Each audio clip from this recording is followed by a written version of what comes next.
الحمد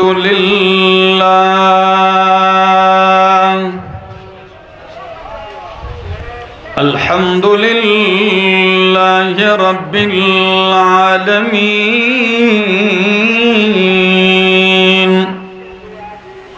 والعاقبة للمتقين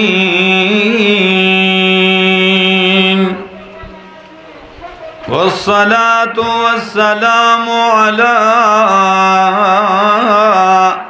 أشرف الأنبياء وإمام المرسلين وعلى آله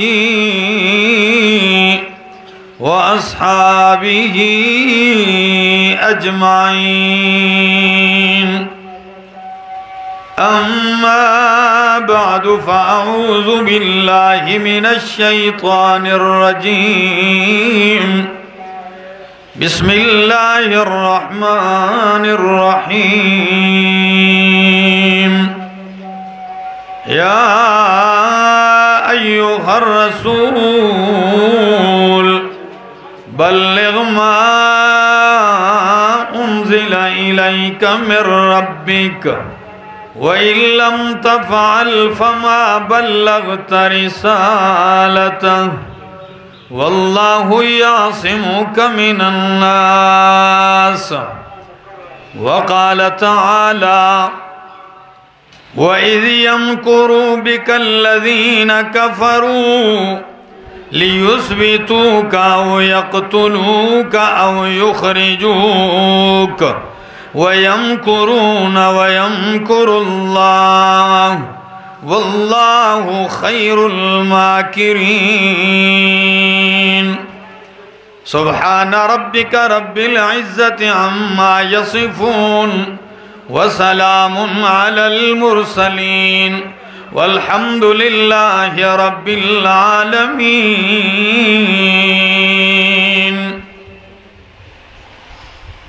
انتہائی قابل عزت، قابل احترام، ذی قدر و ذی وقار علماء کرام اور کوہستان کے علاقے پٹن اور گرد و نواح سے آئے ہوئے میرے معزز مکرم دوستو، السلام علیکم. آج کے اس عظیم اور خوبصورت پروگرام میں آپ کے اس شہر میں پہلی دفعہ آنے کا موقع نصیب ہوا. اپنے محبوب قائد اور اپنے شیخ مکرم استاذ العلماء شیخ القرآن والحدیث حضرت مولانا محمد طیب طاہری صاحب حفظہ اللہ تعالی ورعاہ اس علاقے سے میری نسبت یوں بھی ہے کہ یہ وہ علاقہ ہے کہ جہاں میرے شیخ نے اپنی طالب العلمی اور جوانی کا خوبصورت زمانہ کئی سال گزارے. تو اس اعتبار سے یہ میرے لیے زیادہ اہم ہے کہ آج میرے شیخ بھی یہاں تشریف فرما ہیں اور ان کے استاد محترم اور اس علاقے کی خوبصورت اور عظیم شخصیت استاذ العلماء حضرت مولانا عبدالحلیم صاحب حفظہ اللہ تعالی ورعاہ. میں چند مختصر گزارشات عرض کروں گا. جمعے کے دن عموماً میری عادت ہے کہ جمعہ پاکستان میں جہاں بھی ہوں کوشش کرتا ہوں کہ جمعہ اپنے علاقے میں ہو، لیکن یہاں ان نسبتوں کی وجہ سے اور خصوصاً حضرت مولانا ابو الفراز صاحب ان کی پرخلوص دعوت پر حاضری ہوئی ہے. دعا گو ہوں اللہ میرا اور آپ کا آنا بیٹھنا سننا اپنی بارگاہ میں قبول اور منظور فرمائے. یہ اردو بولی ٹھیک ہے یا پشتو؟ اردو ٹھیک ہے نا؟ کوہستانی بھی تھوڑی تھوڑی آتی ہے. اردو ٹھیک ہے. یہ تو میں مذاقاً کہہ رہا ہوں، کوہستانی کہاں آتی ہے اللہ میرے دوستو، اللہ کا فضل ہے کہ قرآن کریم کا یہ پیغام اور توحید اور سنت کا یہ مشن اس ملک کے شہروں میں، میدانوں میں، ریگستانوں میں اور پہاڑی علاقے ان دروں کے اندر اللہ نے پہنچا دیا ہے، اور آج توحید و سنت کے پروانے یہاں اکٹھے ہیں۔ یقین کیجئے میں نے جن آیات کا انتخاب کیا ہے کہ مشکل کے بعد اللہ آسانیاں ضرور دیتا ہے۔ ایک وقت تھا کہ جب غار حرا کے اندر میرے پاک پیغمبر کو اللہ نے مشن سپرد کیا، آپ گھر تشریف لاتے ہیں، اللہ آپ کے اوپر ایک ذمہ داری عائد کرتے ہیں۔ وہ ذمہ داری، وہ فرض منصبی کیا تھا؟ فرمایا یا ایھا الرسول بلغ ما انزل الیک من ربک، اے میرا پاک پیغمبر بلغ، تبلیغ شروع کر دے، بلغ پہنچانا شروع کر دے، میرا پیغمبر بیان شروع کر دے۔ کس چیز کی تبلیغ؟ ما انزل الیک من ربک، اس قرآن کی تبلیغ کر میرا پیغمبر جو آپ کی طرف اتارا گیا ہے۔ وَإِن لَّمْ تَفْعَلْ فَمَا بَلَّغْتَ رِسَالَتَهُ، اگر میرا پیغمبر آپ نے میرا قرآن نہیں پہنچایا، میری کتاب کی تبلیغ نہیں کی، فَمَا بَلَّغْتَ رِسَالَتَهُ، تو آپ نے میرا پیغام نہیں پہنچایا۔ میرا پیغام اگر کائنات کو پہنچ سکتا ہے تو میرے قرآن کے ذریعے پہنچ سکتا ہے۔ بلغ ما انزل الیک من ربک، پہنچا دیجئے میرا پیغمبر۔ تاکید دیکھیے کتنا زور ہے اس آیت میں، اگر آپ نے قرآن نہیں پہنچایا۔ امر ہے بلغ، اور الامر لابقاء الفعل لا لایجاب الفعل، صرف یہ نہیں میرا پیغمبر ایک دفعہ پہنچا دیا ختم نہیں، بلکہ بلغ بلغ ما دمت حیا، جب تک آپ زندہ ہیں آپ نے قرآن کی تبلیغ کرنی ہے، جب تک آپ کی زندگی ہے آپ نے لوگوں کو قرآن کا وعظ کرنا ہے۔ وَإِن لَّمْ تَفْعَلْ فَمَا بَلَّغْتَ رِسَالَتَهُ، پھر عجیب بات یہ ہے، کیا کہوں، میری بات سمجھ میں آ رہی ہے؟ ہاتھ کھڑا کرو، سمجھ میں آ رہی؟ پھر آپ بھی کچھ بولے۔ موسم بھی ماشاءاللہ بہترین ہو رہا ہے، پٹن کی گرمی تو مشہور ہے لیکن الحمدللہ موسم بدل رہا ہے اللہ کی مہربانی سے۔ کچھ آپ جوش اور جذبے کا ثبوت دیں، ٹھیک ہے نا، تاکہ مجھے بھی حوصلہ ملے۔ میں بھی صبح نماز فجر پڑھ کے نکلا ہوں اور ابھی یہاں پہنچا ہوں، تو کچھ آپ کا بھی حق بنتا ہے کہ آپ میری حوصلہ افزائی یہ کریں کہ جا کر بیٹھیں۔ جا کر بیٹھیں گے؟ ہاں، تم ما انزل الیک من ربک وَإِن لَّمْ تَفْعَلْ فَمَا بَلَّغْتَ رِسَالَتَهُ، اگر آپ نے قرآن کی تبلیغ نہیں کی تو آپ نے رب کا پیغام نہیں پہنچایا۔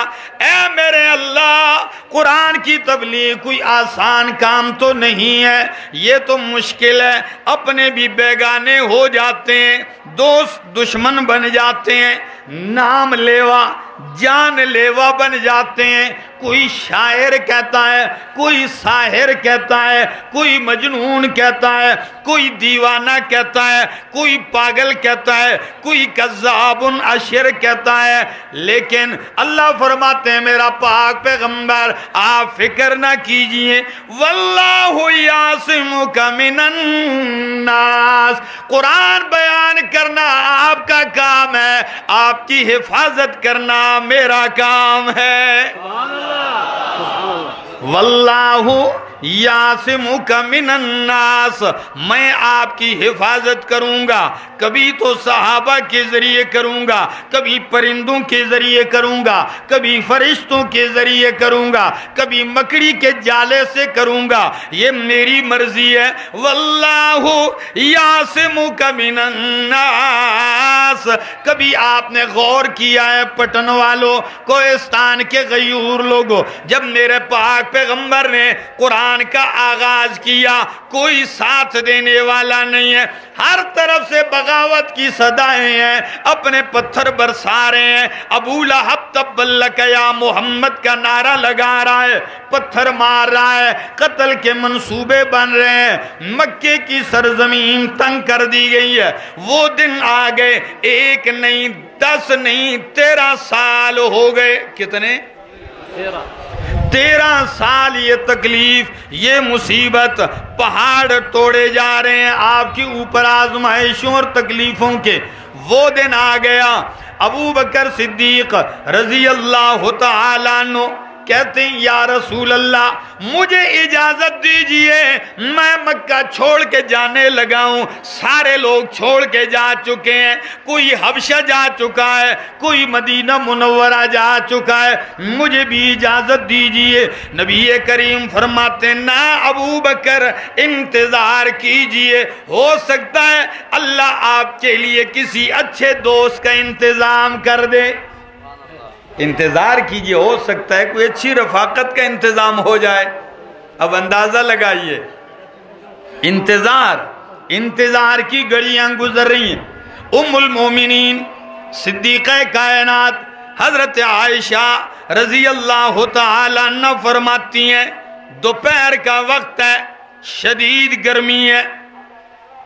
حضرت اسماء فرماتی میں نے دیکھا نبی کریم ہمارے گھر کی طرف آ رہے ہیں، میں نے تعجب میں کہا اپنے والد سے ابو جان آج تو اللہ کے پیغمبر ہمارے گھر کی طرف آ رہے ہیں، عموماً اس وقت اللہ کے پیغمبر کبھی نہیں آئے، یا تو شام کو آتے یا صبح سویرے آتے، دوپہر کی اس گرمی میں آپ جو آئے ہیں ضرور کوئی معاملہ اہم ہے۔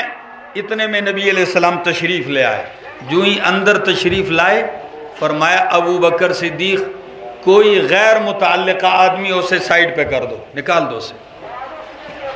فرمایا یا رسول اللہ صلی اللہ علیہ وسلم کوئی باہر کا آدمی نہیں، سارے آپ کے جانثار ہیں، میں ہوں، میرے اہل خانہ میں بچے ہیں، بیوی ہے، اور سارے آپ کے فداکار ہیں، حکم کیجئے۔ قریب ہوئے، فرمایا ابو بکر صدیق اللہ نے مکہ چھوڑنے کا حکم دے دیا ہے، مدینہ جانے کی ہجرت کی اجازت دے دی ہے۔ فرمایا اچھا؟ فرمایا الصحبہ اللہ کے پاک پیغمبر آپ کی معیت کس کو ملے گی؟ آپ کا ساتھی کون ہوگا؟ رفیق سفر کون ہوگا؟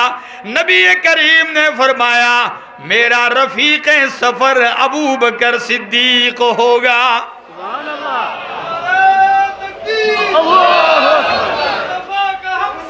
ابو بکر ابو بکر ابو بکر ابو بکر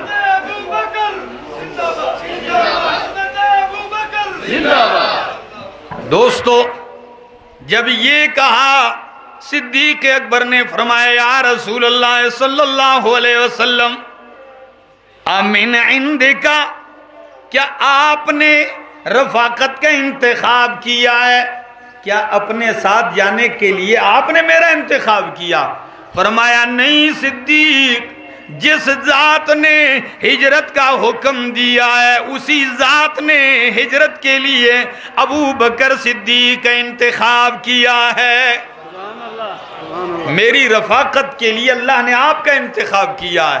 ام المومنین فرماتی ہیں حضرت عائشہ پہلا موقع تھا جب میں نے اپنے بابا جان کی طرف دیکھا تو میرے والد کی آنکھوں سے آنسو جاری ہو گئے، رو رہے تھے۔ اس سے پہلے میں نے کبھی نہیں دیکھا کہ بندہ خوشی سے بھی روتا ہے۔ یہ پہلا موقع تھا کہ ابو بکر صدیق خوشی سے رو رہے تھے کہ اللہ نے میرا انتخاب آپ کے لیے کیا ہے۔ اللہ اکبر۔ فرمایا جس وقت بھی میں اشارہ دے دوں بس آپ ریڈی رہنا، تیار. ٹھیک ہے جی. گھر تشریف لاتے ہیں، ادھر قرآن نقشہ کھینچتا ہے.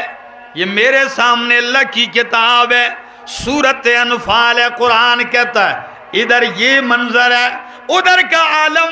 رات کو ابو بکر صدیق سے نبی کریم جب گھر آتے ہیں دوپہر کے وقت، اپنے گھر تشریف لاتے ہیں، قرآن دار الندوہ کا منظر کھینچتا ہے. دار الندوہ کیا ہے؟ یہ مشرکین کا مشورے کی میٹنگ کے لیے ایک پارلیمنٹ تھا. تمام شورا مجلس میٹنگ یہاں ہوتی تھی، سارے اکٹھے. قرآن کہتا ہے وَإِذْ يَمْكُرُ بِكَ الَّذِينَ كَفَرُوا لِيُثْبِتُوكَ أَوْ يَقْتُلُوكَ أَوْ يُخْرِجُوكَ وَيَمْكُرُونَ وَيَمْكُرُ اللَّهُ. میرا پیغمبر جب آپ کے خلاف میٹنگ جاری ہے، ذرا ماحول دیکھیے. اس دار الندوہ میں کسی کو اجازت نہیں، دروازے سے ایک ایک بندہ آ رہا ہے کہ وہی آدمی آئے گا جو شورا کا ممبر ہوگا. جب سارے داخل ہو گئے، میٹنگ ابھی شروع ہونے والی دیکھتے ہیں تو ایک کونے میں ایک شخص جبہ پہنے ہوئے ریشمی، ایک بوڑھا بھی بیٹھا ہوا ہے. سارے حیران ہیں کہ یہ بابا کدھر سے آ گیا. برا برا اس کی طرف دیکھنے لگے گور گور کر. تو کسی نے جرت کی، فرمایا بابا من انتا ومن ادخلک علینا فی خلوتنا. تو کون ہے اور تو ہماری اس خلوت کی میٹنگ میں تجھے داخل کس نے کیا؟ وہ آہستہ سے جبہ ایسے کرتے ہیں. اچھا اگر آپ ناراض ہوتے ہیں تو میں چلا جاؤں گا. بڑا ایک عجیب سا انداز اپنا کے، اگر آپ ناراض ہوتے ہیں میں چلا جاؤں گا، میں تو فلاں قبیلے سے آیا ہوں. یہ ابلیس تھا. ابلیس نے کہا اتنا بڑا کام ہو اور میں حاضر نہ ہوں. تو اتنے میں کسی نے کہا بھائی یہ ہماری باتیں سن بھی لے تو کیا حرج ہے، یہ باہر کا ہے اور ہو سکتا ہے کوئی اچھی رائے بھی دے دے. یہ بیٹھ گیا، ایجنڈا شروع ہے. میٹنگ کس پہ ہوگی، ایجنڈا بیان کرو. ایک بندہ اٹھ کے کہتا ہے او مکے والو، پتہ ہے نا کہ محمد عربی صلی اللہ علیہ وسلم نے ہمارے معبودوں کے پلے کچھ نہیں چھوڑا. لات منات عزا و حبل کا تو بیڑا ہی غرق کر دیا. بس ایک ہی صدا ہے قولوا لا الہ الا اللہ تفلحوا. قولوا لا الہ، او لوگو مان جاؤ، کہہ دو، یہ عقیدہ اپنا لو کہ لا الہ الا اللہ، کوئی حاجت روا نہیں، کوئی مشکل کشا نہیں. الا اللہ اگر ہے تو کون ہے؟ جو مانیں گے وہ بولیں گے حاجت روا کون ہے؟ اللہ ہے. یہ ہماری زندگی تنگ کر دی ہے شخص نے، کیا کیا جائے؟ تو میٹنگ میں ایک نے کہا جی میری رائے یہ ہے ان کو قید کر دیا جائے. کیا کیا جائے؟ بس ایک قید خانے میں ڈال دو، ہماری بھی جان چھوٹ جائے گی اور ادھر ہی ختم ہو جائیں گے. سب نے کہا ہاں ٹھیک ہے. ابلیس آہستہ سے ایسے جبے کو حرکت دیتے ہوئے کہتا ہے نہیں یہ ٹھیک رائے نہیں ہے. کسی نے کہا بھائی کیوں نہیں ہے؟ کہنے لگا سادے لوگوں، اس ہستی کو تم کمرے میں بند کرو گے، مکے میں قید کرو گے، جس کے ماننے والے جان مال اولاد جائیداد جاگیر وطن چمن امن سب کچھ قربان کرنے کو تیار ہیں، وہ خود تو مٹ جائیں گے مگر اپنے پیغمبر کو تمہاری قید میں رہنے کبھی نہیں دیں گے. تو سب نے کہا بات تو اس بابے کی ٹھیک ہے، دوسری رائے دو. ایک نے کہا رائے میری رائے یہ ہے اس طرح کرو، ان کو مکے سے نکال دو، ملک بدر کر دو، بس ہماری جان چھوٹ جائے گی، باہر جو مرضی یہ کریں، ہمارا علاقہ پرامن ہو جائے گا، یہ باہر اپنے دین کے معاملے میں لگے رہیں آزاد. سب نے کہا یہ بات بھی ٹھیک ہے۔ ابلیس کی باری آئی تو پھر اس نے آہستہ سے ناک چڑھا کے کہا یہ بھی ٹھیک نہیں ہے۔ او بھائی کیوں نہیں؟ کہنے لگا آپ کو معلوم نہیں اس کی زبان میں تاثیر کتنی ہے، اس کی گفتگو میں کتنی تاثیر ہے، بولتا ہے لوگوں کو گرویدہ بنا لیتا ہے، اس کی صداقت، اس کی امانت، اس کی فصاحت و بلاغت، اس کی پرتاثیر زبان، باہر چند سالوں میں دنیا کو یہ تمہارے خلاف اپنی لپیٹ میں لے لے گا اور مکے پہ حملہ آور ہو جائے گا۔ سب نے کہا یہ بھی بات ٹھیک ہے۔ نے کہا سال بھی باہر نہیں لگائے گا تمہارا بیڑا غرق کر دے گا۔ سب نے کہا یہ بھی ٹھیک کہتا ہے، پھر کیا رائے ہو؟ ابو جہل اٹھ گیا، جس کو لوگ ابو الحکم یا ابو الحکم کہتے تھے، یہ اٹھ گیا، کہنے لگا ہر قبیلے سے ایک جوان تیار ہو جائے، سارے قبیلے کے جوان رات کو نبی کریم کے گھر کا محاصرہ کریں اور سارے یکبارگی تلوار چلا کے انہیں قتل کر دیں۔ اگر محمد عربی کا قبیلہ سارے خاندانوں سے جنگ کرنا چاہے تو جنگ بھی نہیں کر سکے گا، زیادہ سے زیادہ صلح ہوگی دیت پر، تو ہم سارے مل کے دیت بھی ادا کر دیں گے، دیت بھی تھوڑی تھوڑی تقسیم ہوگی۔ ابلیس کی طرف دیکھتے ہیں کہ یہ بابا اب کیا کہتا ہے، جب اس کی نے کہا اب کام کی بات کی ہے، کہتے ہیں یہ رائے ٹھیک ہے۔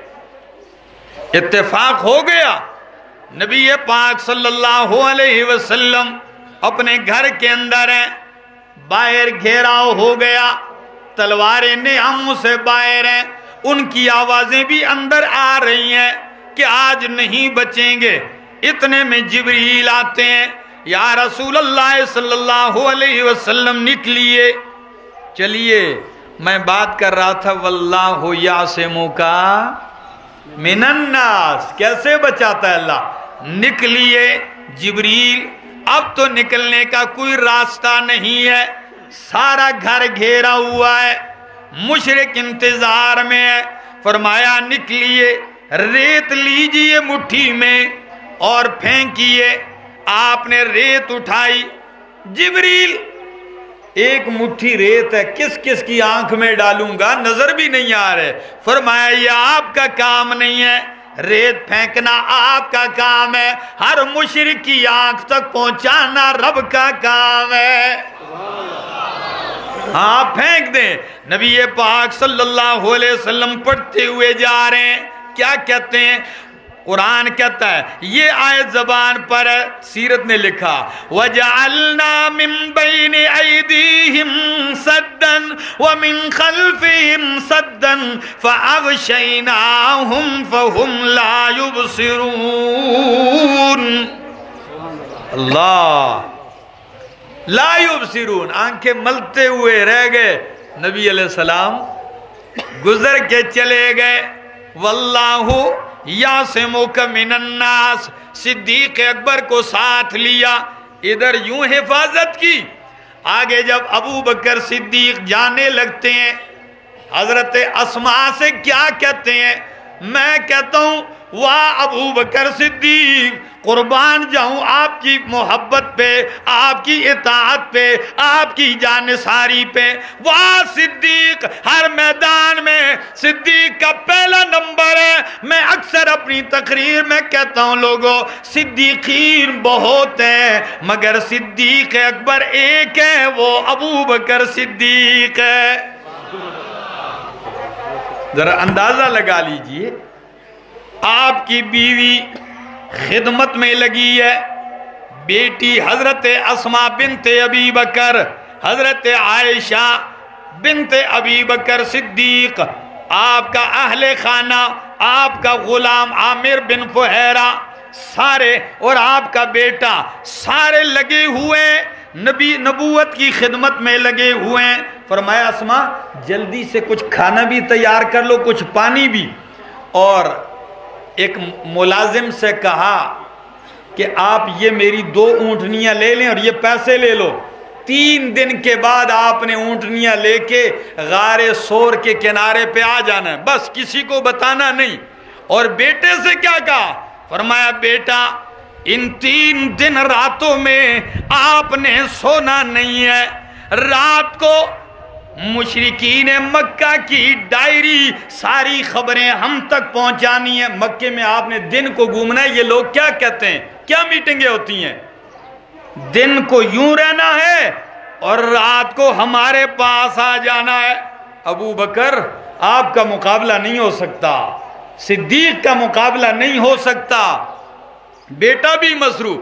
تو بیٹی نے جلدی جلدی سامان سفر تیار کیا، ایک تھیلا، اب تھیلے کو باندھنے کے لیے رسی نہیں ہے، تو اس زمانے میں عرب کی عورتوں کی قمیصیں لمبی لمبی ہوتی تھی، تو کمربند کے اوپر، قمیص کے اوپر ایک کپڑا باندھا جاتا تھا۔ آپ کی توجہ ہے؟ قمیص کے اوپر ایک کپڑا باندھا جاتا تھا، عربی میں اس کو نطاق کہتے ہیں، عورتیں کمربند باندھتی تھی۔ تو جب کپڑا نہیں ملا تو حضرت اسماء نے اپنا کمربند کھولا، وہ قمیص کے اوپر باندھا، اس کے 2 ٹکڑے کیے، ایک ٹکڑے سے مشکیزے کا منہ باندھا، دوسرے ٹکڑے سے آپ نے اس تھیلے کو باندھا۔ قربان جاؤں، واہ صدیق کی بیٹی حضرت اسماء، جب آپ نے کمر بند باندھا، آج تک سیرت میں، تاریخ میں صدیق کی بیٹی کا لقب مشہور ہو گیا، ذات النطاقین۔ واللہ اکبر، ذات النطاقین مشہور ہو گیا۔ سامان تیار ہوا، چل پڑتے ہیں ابو بکر صدیق اور حضرت پاک پیغمبر محمد رسول اللہ صلی اللہ علیہ وسلم چلتے ہیں۔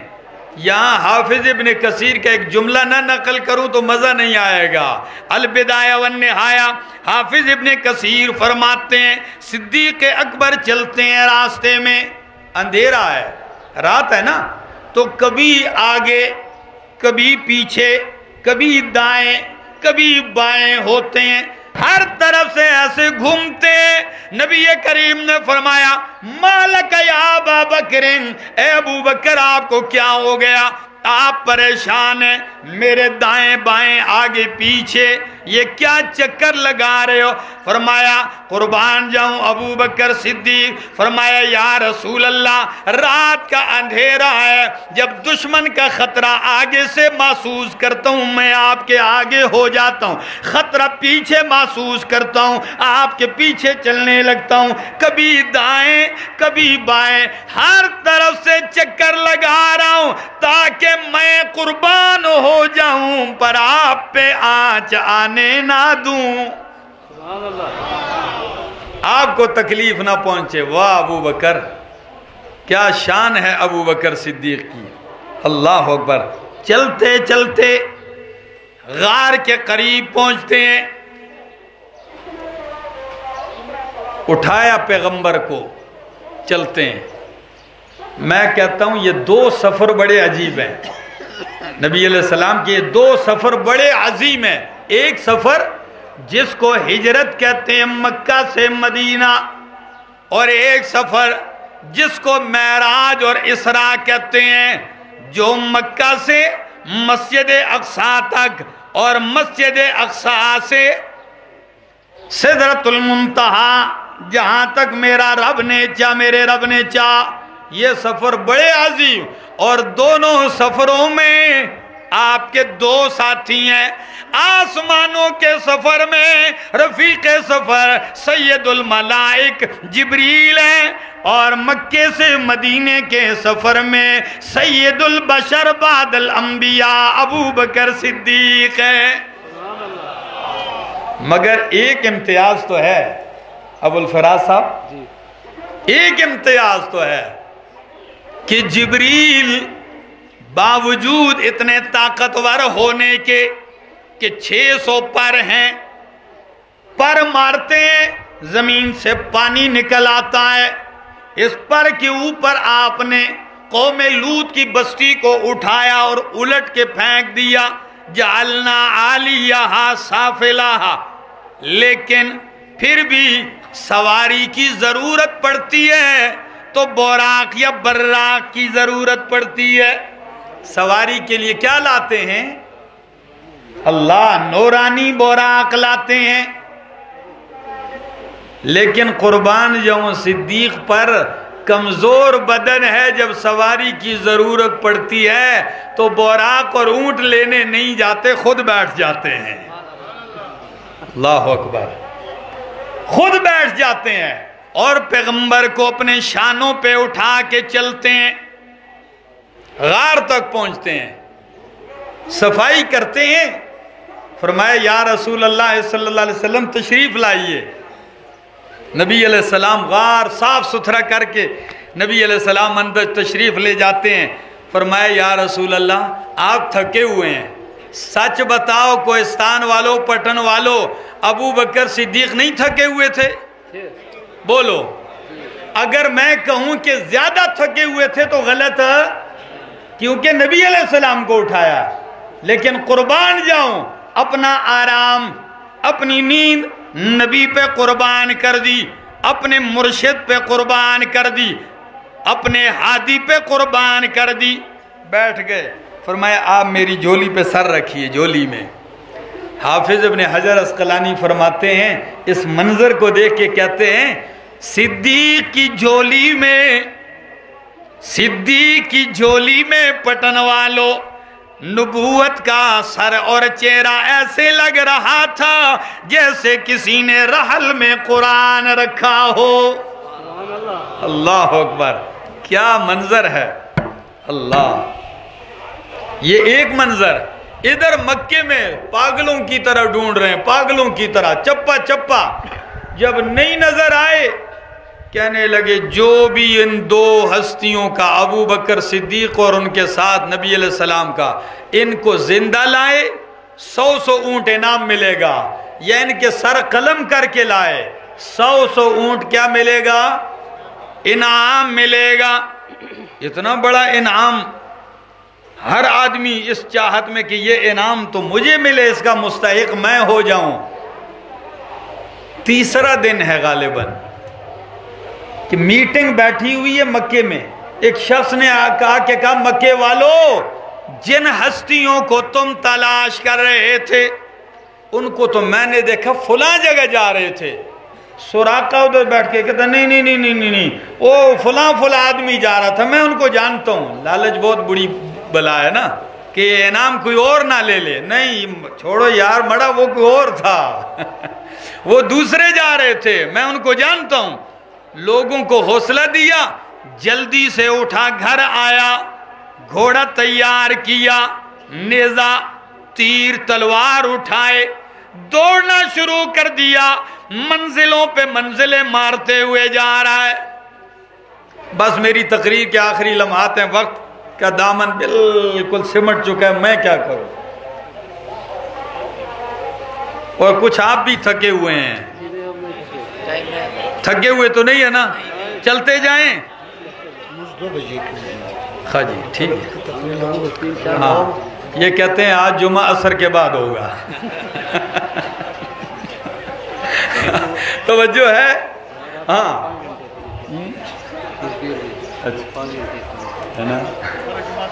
اللہ، ذرا توجہ چاہوں گا.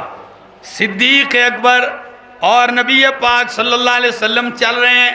سراقہ پہنچ آیا. صدیق اکبر یوں دیکھ رہے ہیں پیچھے نبی علیہ السلام کی زبان پہ قرآن کی تلاوت جاری ہے.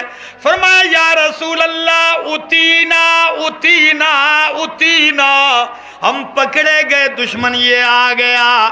نبی کریم مڑ کے بھی نہیں دیکھتے ہیں. کیا فرماتے ہیں؟ کلا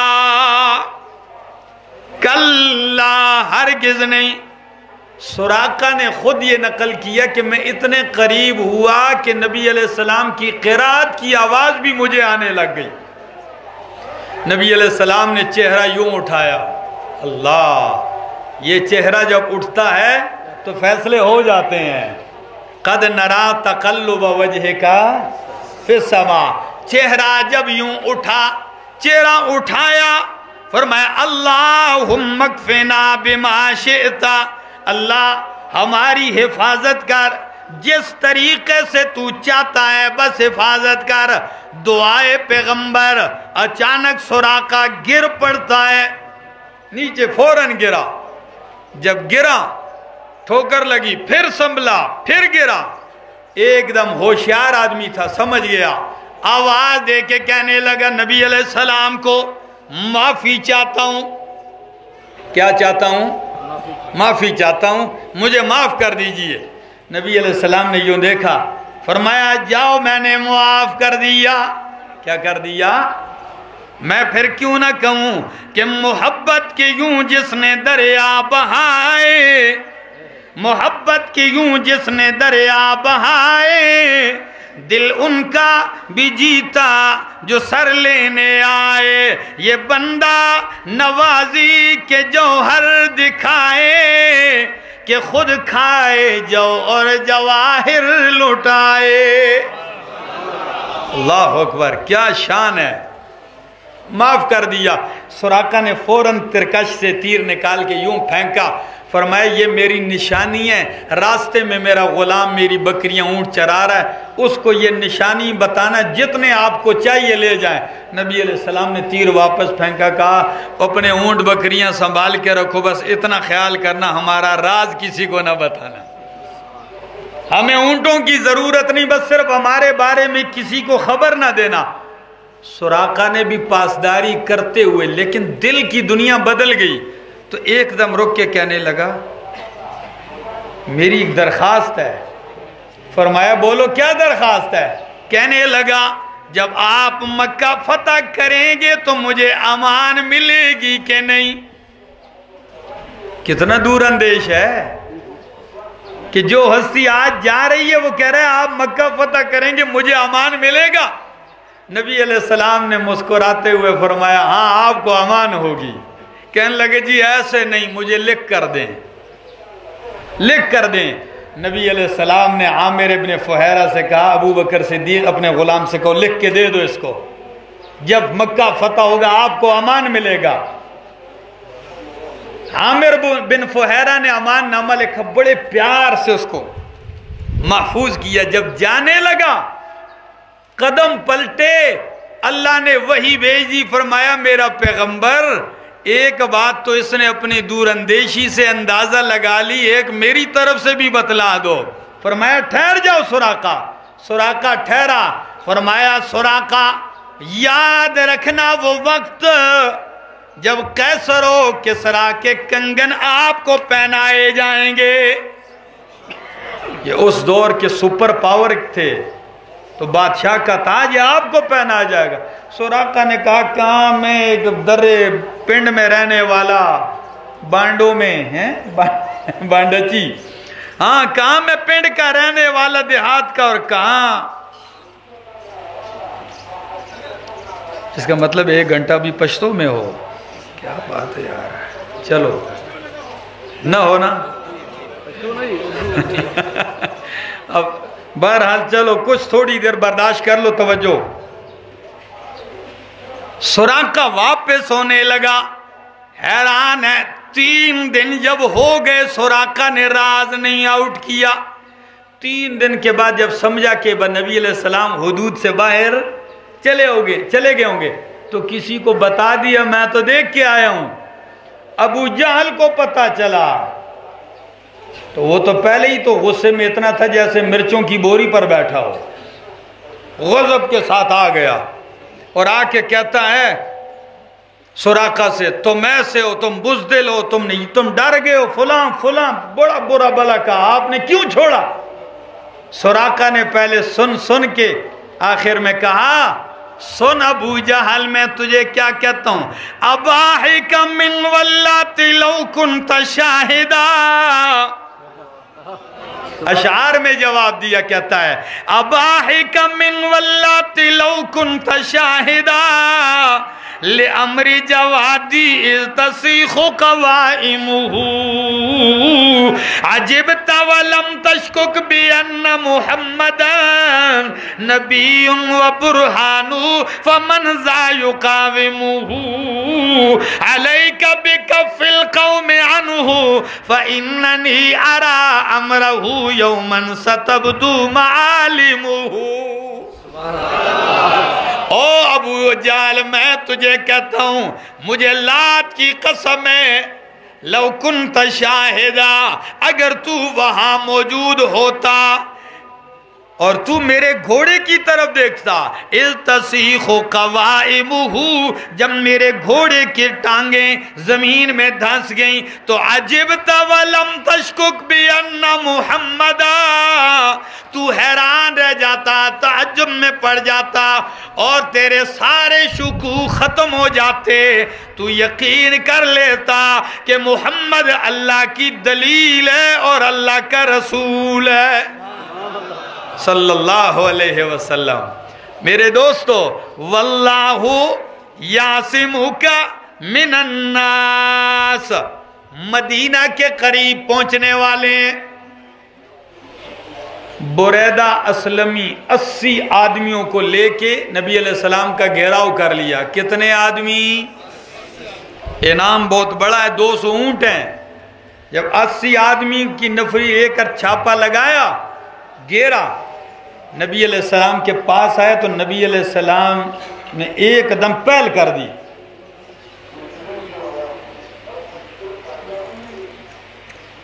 اچھا چلے نبی علیہ السلام نے پہل کر دی، فرمایا من انتا ومن این انتا مسمک تو کون ہے، نام کیا ہے؟ اب ذرا اندازہ لگانا میرے پاک پیغمبر صلی اللہ علیہ وسلم کی حاضر دماغی کا۔ افصح العرب تو ویسے ہی نہیں کہا نا، تو جب کہا آپ کا نام کیا ہے تو وہ کہنے لگا انا بریدہ۔ کیا کہا؟ نبی علیہ السلام نے جب یہ دیکھا فرمایا فبرد امرنا، جب تو بریدہ ہے تو بریدہ تو برودت سے ہے اور برودت ٹھنڈک کو کہتے ہیں، تو فرمایا پھر تو ہمارا معاملہ ٹھنڈا ہوگا، یعنی لڑائی کا کوئی خطرہ۔ یہ عجیب معنی نکال دیا۔ اچھا چلو بریدہ ہے کس قبیلے کا ہے؟ کہنے لگا اسلمی، قبیلہ اسلم کا ہوں۔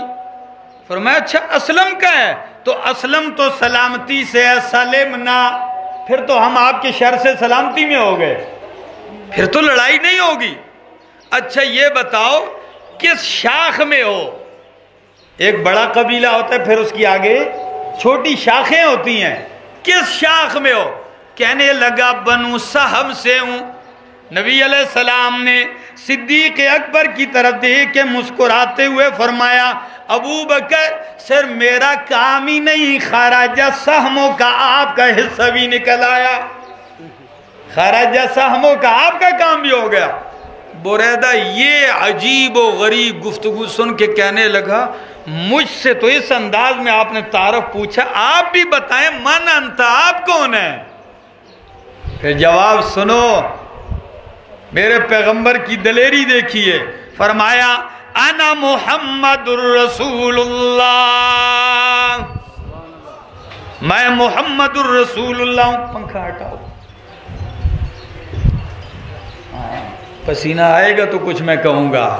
فرمایا انا محمد الرسول اللہ، میں محمد الرسول اللہ ہوں۔ بریدہ بس دیکھتے ہی متاثر ہو گیا، فرمایا جب آپ رسول اللہ ہیں ہاتھ آگے کیجئے۔ نبی علیہ السلام نے ہاتھ آگے بڑھایا، بریدہ کہنے لگا اشہد اللہ الہ الا اللہ واشہد ان محمد رسول اللہ۔ پھر میں کیوں نہ کہوں قدم قدم پہ برکتیں، نفس نفس پہ رحمتیں، جہاں جہاں سے وہ شفیع آسیاں گزر گیا، جہاں نظر نہیں پڑی وہیں ہے رات آج تک، وہاں وہاں سحر ہوئی جہاں جہاں گزر گیا۔ 80 آدمیوں نے اور بھی کلمہ پڑھ لیا، تو 4 آدمی تھے، اب 80 اور کلمہ پڑھ گئے، کتنے ہو گئے؟ تو پھر میں کہوں نا کہ اکیلا ہی چلا تھا جانب منزل، رہرو ملتے گئے کارواں بنتا گیا۔ اللہ، کہاں اکیلے چلے، ثمرات شروع ہو گئے ہیں، قافلہ بن رہا ہے۔ ادھر اہل مدینہ قباء والے بھی انتظار میں ہیں۔ بریدہ کہنے لگا یا رسول اللہ صلی اللہ علیہ وسلم اب تو اتنا ماحول بدل گیا، میرا دل چاہتا ہے کہ آپ کسی سیرت نے لکھا ہے کہ آپ اہل مدینہ قباء میں داخل ہوں تو کوئی پروٹوکول تو ہو۔ فرمایا وہ کیسے؟ فوراً اپنی پگڑی اتاری، نیزے پہ چڑھا دی، کہا یہ جھنڈا ہو گیا، کہا یہ عالم ہو گیا۔ چلتے ہوئے اہل قباء انتظار میں، جو ہیں نبی پاک صلی اللہ علیہ وسلم قباء پہنچتے ہیں، اہل قباء نے شاندار استقبال کیا۔ قربان جاؤں، میرا پیغمبر جہاں قیام کرتے ہیں وہی مرکز توحید کی بنیاد رکھتے ہیں، تو مسجد قباء کی بنیاد رکھی۔ کون سی مسجد؟ مسجد قباء۔ اور مسجد قباء کی بنیاد کیسے، ذرا اس کا بھی اندازہ دیکھیے۔ پیغمبر کی قیادت پہ، سیادت پہ قربان جاؤں، فرمایا جلدی کرو، مٹی لاؤ، پتھر لاؤ، گارا لاؤ، سارے شروع ہیں۔ سیرت حلبیہ نے ایک پیارا منظر کھینچا ہے، وہ کیا کہ نبی علیہ السلام اپنے ساتھیوں سمیت پتھر اٹھا کے لا رہے، اور یہاں تک الفاظ ہیں کہ کبھی کبھی تو اتنا وزنی پتھر اٹھاتے ہیں کہ آپ کا جسم خم ہو جاتا ہے، آپ کے کپڑوں پہ بھی مٹی لگی ہوئی ہے، آپ پتھر لا رہے ہیں۔ اور اگر کوئی شاگرد، کوئی جانثار پیار سے آگے بڑھتا ہے اور آپ سے کہتا ہے مجھے دیجئے میں اٹھاتا ہوں، آپ محبت بری نگاہوں میں کہتے ہیں نہیں یہ میں اٹھاؤں گا، آنکھ کے اشارے سے کہتے ہیں آپ وہ والا اٹھا لیں، آپ وہ پتھر اٹھا لیں، آپ وہ اٹھا لیں، یہ میں خود اٹھا کے لے جا رہا ہوں۔ یہ محبت کا منظر ہے، مسجد قباء کی بنیاد ہے، توحید کے مرکز کی بنیاد ہے۔ یہ منظر دیکھیں، اور میرے پیغمبر کے دیوانے عبداللہ بن رواحہ رضی اللہ تعالی عنہ، کاش میرے پاس وقت ہوتا کہ عبداللہ بن رواحہ یہ وہ شاعر پیغمبر ہیں کہ جن کو شاعری کا بھی بڑا ملکہ تھا، اور بہادری اور دلیری میں بھی اپنی مثال آپ تھے۔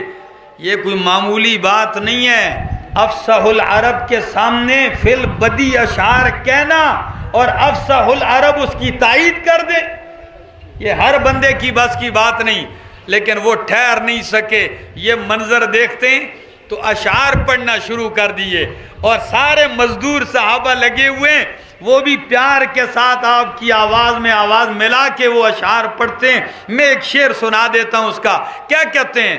کہتے ہیں قد افلح من یامر المساجد، قد افلح من یامر المساجد ویقرأ القرآن قائم وقائدا۔ او یار میرا دوست، او میرا بھائی، کچھ تو جواب دو، کہو سبحان اللہ۔ ایسا موسم اللہ نے ایسی لگا دی، اللہ کی قسم اتنا بہترین موسم اور اتنا بہترین ماحول، دل کرتا ہے 1 گھنٹہ اور بیان ہو، پھر بھی آپ اتنی سستی دکھاتے ہیں۔ کیا کہا؟ قد افلح من یامر المساجد وَيَقْرَأُ الْقُرْآنَ قَائِمًا وَقَائِدًا۔ کامیاب ہو گیا وہ شخص جو مسجدیں تعمیر کرتا ہے، اور صرف مسجدیں تعمیر ہی نہیں کرتا، وَيَقْرَأُ الْقُرْآنَ قَائِمًا وَقَائِدًا، کھڑے اور بیٹھے رب کا قرآن پڑھتا ہے۔ اس